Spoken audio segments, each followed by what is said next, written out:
The Great One's Journey by the Lier Who Lies Chapter 25. Just Another Festival. The New Leaf Festival was a yearly holiday celebrated not just in all of the Arcanist territory, but also the allied cities of Remnant. It was created in respect for the leader of the late Council of Heroes, Julius Fall. While it was mainly the city's celebration, the reason the Arcanist territory also celebrated was because this was the city where the hero King Julius's legend started. It was said that this place was previously a Slaver's hideout that was annihilated by the king. The ones liberated by the hero began to tell tales about his bravery, while some of the younger ones remained with him to learn of his ways. The hero Julius, who considered all of them as his own children, taught them all great power and responsibility. When they grew up, they also became heroes of their own. Because of this, he decided to form an organization named the Council of Heroes. Julius claimed that he was the branch of the tree, and the heroes after him were the leaves that grew on his branch.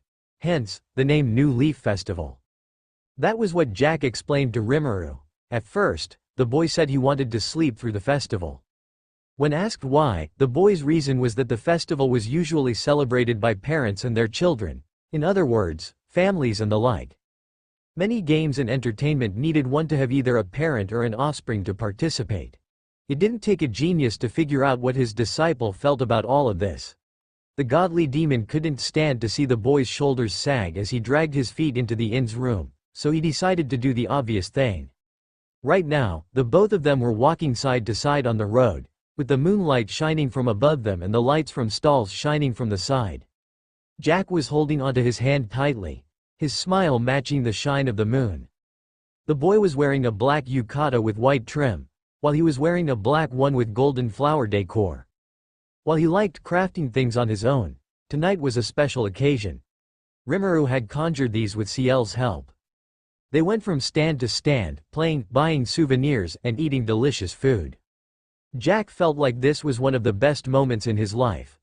Many people other than him felt the same. One of which was a scamming vendor of a rigged game. The man was having the time of his life. Getting fold coins while seeing children cry was just full bliss for a still single money earner. He couldn't imagine having a family like these fools. He thought that they could have earned much more money if they didn't start a relationship. He snorted, sneering at them in his heart. The game the man rigged was one that needed the player to knock down a wall of upturned wooden cups stacked on top of each other with a rock. The problem was that the man had imbued these cups with sticking and gravity magic so that even if the ball hit, the cups wouldn't fall. He hid this scam by adding many cups to make it seem that they were weighing down on each other. As the man was counting his coins with his hands below the stall, he saw a boy with tanned skin and black hair walk to him. He was accompanied by someone even the merchant thought to be the most beautiful woman he'd ever seen. He shook his head. No, don't get distracted by women. He hardened his heart and tried to unattract himself to her. He thought to himself that the woman was too flat for his taste anyway. The man did his best to offer a friendly smile to them and asked, "Do you want to try out my game? We have prizes." He pointed at the toys and food littered on his prize table.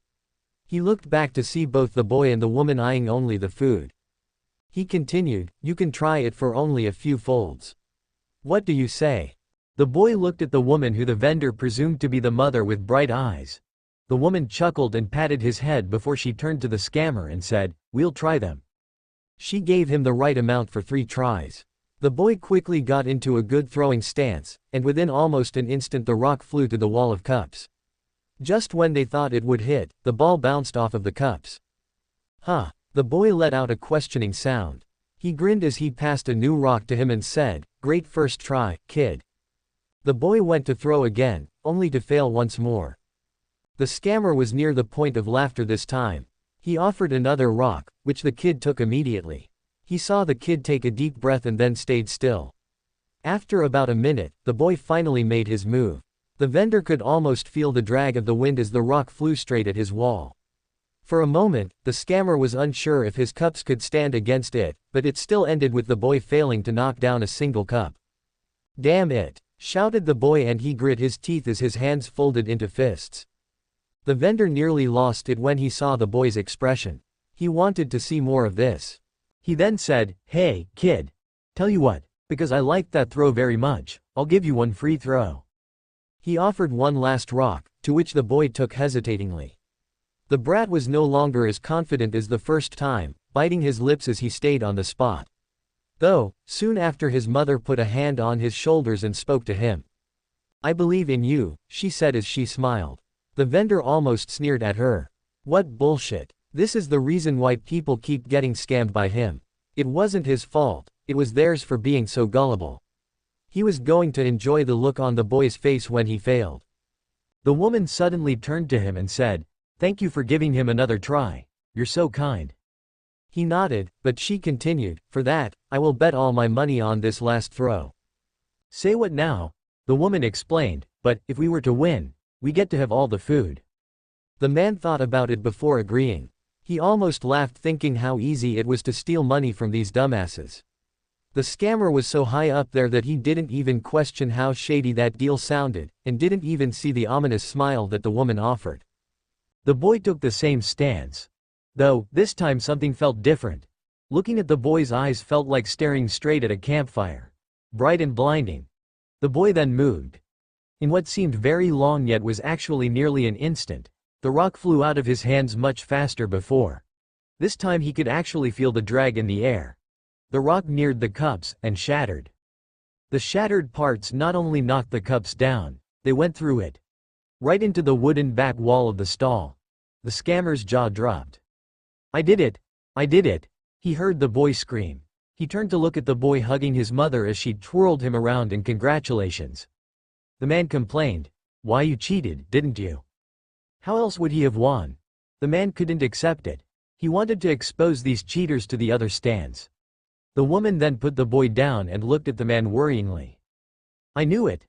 Maybe someone cast a spell on those cups with weakening magic? I'm fairly good at sensing magic. So let me check." She told him her suspicions and then offered help as she walked to the behind of the stall's table. The man panicked and walked in front of her. This was bad. His reputation would be ruined if they found out and told it to everyone. Nobody would buy from him ever again in this place. He couldn't just change places. This place was practically his best chance of earning money. The woman suddenly smiled at him. Though, this didn't feel like a friendly smile. It was a smile that foretold the owner knew something he didn't. She said, "Then I guess there is no magic involved, right?" He could only shake his head begrudgingly. She continued, "We'll be taking the food now. Please prepare us something to carry the food with." What? You can't do that. I'll lose my money if you do," he tried to reason with her. But she tilted her head and asked, "Are you saying that you're taking back your word after you just said it?" Shit. This woman knew what was up. She had played him into this corner.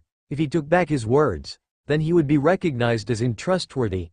All he could do now was comply with the woman's wishes. Rimuru nodded and walked back to Jack. The boy smiled at him and said, "Thanks for believing in me, teacher." Seeing the boy smile so happily had made him happier than he had been in a long, long time. Of course he would believe in his own student.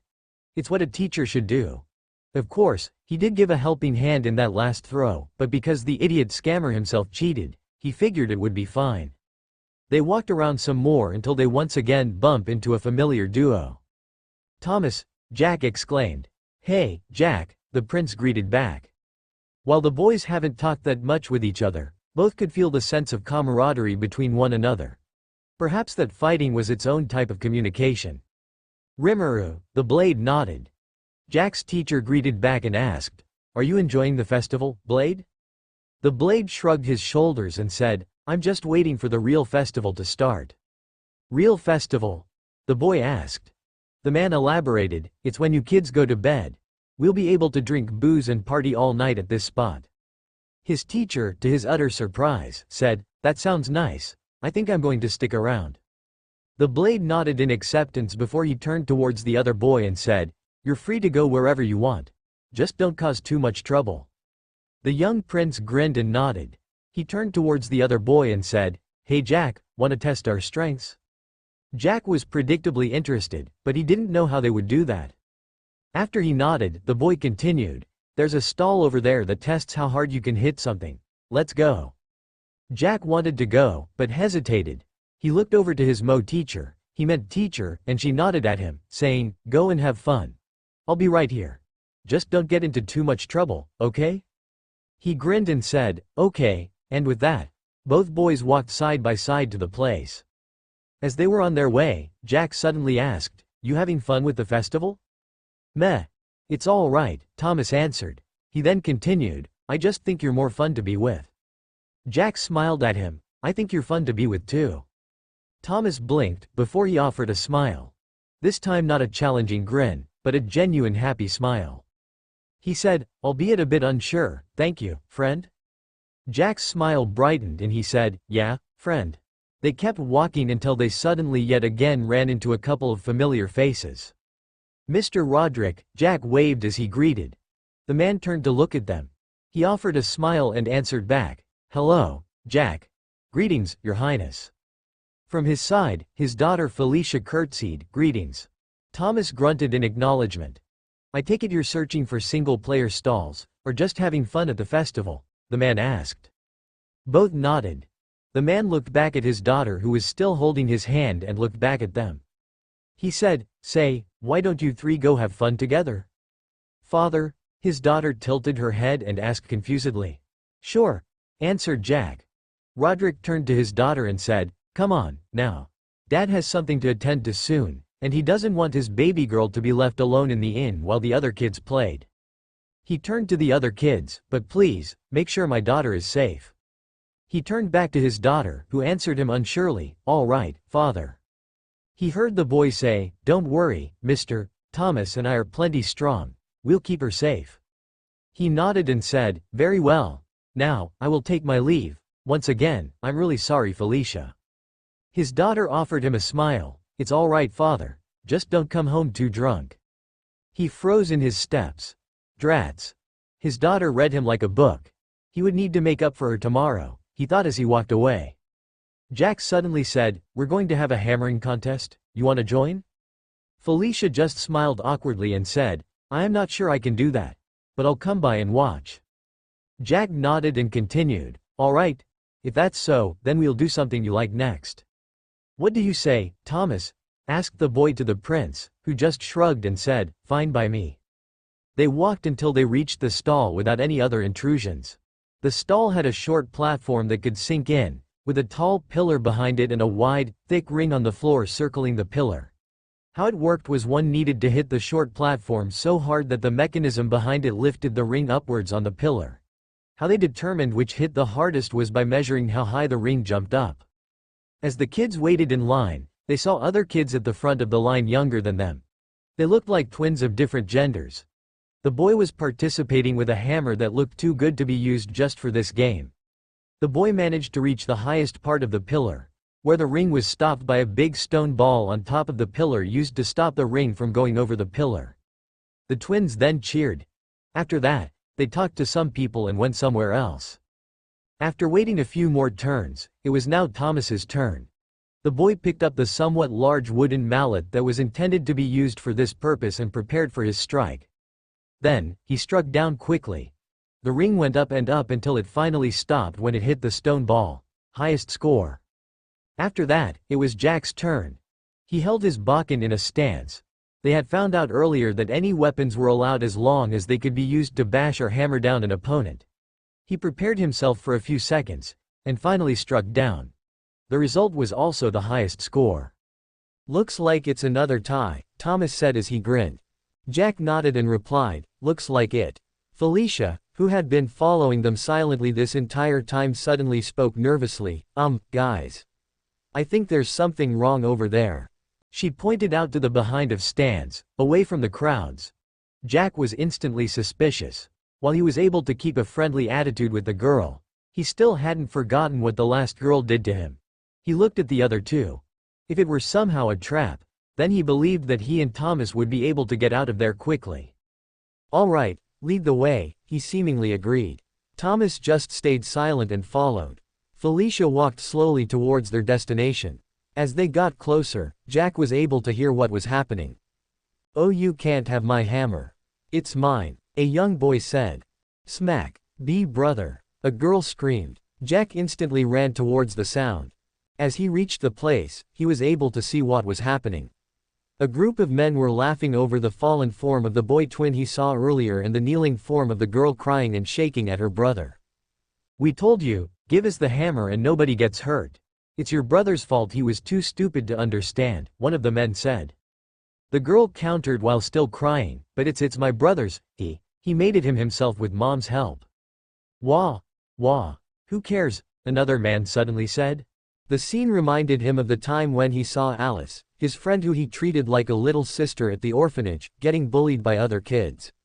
The girl and boy were in a very similar position with him and Alice after he got beat up by said kids. Being reminded of that scene and looking at the scum hawking at the siblings had boiled every bit of blood in his body. "You packing monsters. Why don't you pick on someone your own size?" He jumped at them, bashing the nearest ones. "Shit. What the pack, skill user." At this point, Thomas was right behind him. He saw the whole scene. The boy didn't bring his weapon, so he extended his hand forward. The ground beneath him shot upwards. He grabbed at it, turning it into a staff made of earth, and with that, he jumped into the fray. Felicia looked at the fight from the sidelines. She felt negative emotions coming from here earlier and felt thankful she decided to come. She silently cheered for both boys to kick the mean people's butts. It didn't take long for them to finish. The men on the floor were groaning, some even crying loudly. The ones that had their limbs bent in an unnatural shape. Jack was merciless in his onslaught, uncaring for the bastards who dared to go against little children for their own gain. "Thank you," said the young girl. Jack nodded and asked, "How's your brother?" To answer his question, the boy sat up, staring at him and said, "Thanks for saving us, big brothers." Only then did Jack smile. He replied, "It isn't just us. Without the big sister over there, we wouldn't even have known." Felicia walked out of the sidelines and nodded at them. The young girl hugged her brother, and they once again thanked, albeit with the girl half crying, "Thank you very much." A moment later, Jack heard something approaching their direction very quickly. He turned to see a man dressed in all black. Right from his face mask to his boots. Jack had heard the man come here very quickly. "Uncle Voltaire!" Both kids shouted as they ran towards him, though the boy picked up his hammer beforehand. The man named Voltaire quickly swept both children up to his arms. He looked over the injuries the boy had. With a low voice, he asked, "What happened?" The twins recounted what exactly happened to them earlier to the man. The man looked at the group of three and thanked, "For saving them, you have my highest gratitude." The three nodded back. The man then looked over to the fallen men. If looks could kill, then the glare the man shot towards these men would have killed them tens of times over. Jack, for the first time in his life, felt danger all around him. It made the air feel heavy all around, though it wasn't directed to him. After a moment, he realized what it was. Aura. Or, to be exact, killer instinct. His teacher had taught him about it. Killer instinct was something someone could do to instill fear into his enemies. It involved them manifesting their auras with the intent to harm and directing them to their targets. Everything went quiet, even the crying men. Then, it suddenly stopped. "Let's go home," said the masked man suddenly. Both twins nodded as the man carried them away. They waved at the three before they disappeared from view. After a few moments of silence, Jack said, "Well, I certainly didn't expect my night would go this way." Thomas had a serious look on his face as he nodded. Felicia had finally stopped shaking from fear. As an empath, she felt the man's killing intent very clearly. She tried to calm herself down. It wasn't her that the intent was directed at, but at the thugs beside them. Jack then said, "Let's go back." The two readily agreed. They traveled back to where their teachers were. Felicia followed because she had a hunch her father was there too. To her expectations, he was. The three looked at their own guardians, appalled at what they were currently doing. The three were currently shoulder to shoulder singing loudly in public, with booze on their hands. The men had red faces and looked like they were about to fall at any moment, while the woman was smiling widely, seemingly unaffected by the alcohol. They waited until the three finally realized the younger three were there. They suddenly stopped. Both men suddenly looked much more sober, while the woman was chuckling at their current predicament. After a bit of talking between both sides, they each went off on their own way. Jack held his teacher's hand as he talked about what he did when he left. It was a refreshing experience for everyone. When they reached the boy's room at the inn, the boy opened the door and went inside. He looked back at her. Today had been both fun and exhausting. He was very glad she decided to do this together. He tiredly said, "Thanks for everything, good night, Mom." A few seconds of silence went by before he realized what he said. He felt his heart jump, and he looked at his teacher. He meant his teacher, her face.